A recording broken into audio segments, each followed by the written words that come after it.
The little who knows what. Once upon a time, there was a little animal that didn't know what it was. It had pointed ears, but not as big as a rabbit's. It had a fluffy tail, but not as long as a squirrel's. Its paws were light, but not as agile as a cat's. Who am I? It asked itself every day.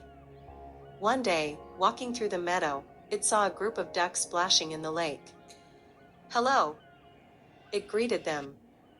Am I a duck like you? The ducks looked at it, shook their feathers, and laughed. You don't have a beak, you don't have wings, and you can't even swim. You're not a duck. The little one drooped its ears and continued on its way. Further on, it found a group of foxes playing in the grass. Hello! Am I a fox like you? The foxes observed it curiously. You have ears like us, said one. But your nose isn't as long, said another. And your tail isn't as fluffy, said the smallest one.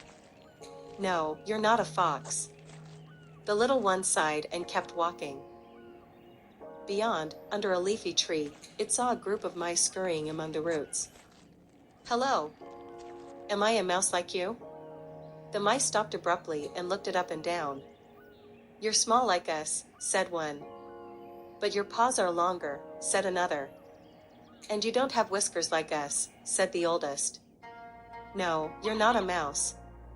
The little one felt its heart shrink. If it wasn't a duck, nor a fox, nor a mouse, then, what was it? Sadly, it sat by the lake's edge and looked at its reflection in the water. I don't know who I am.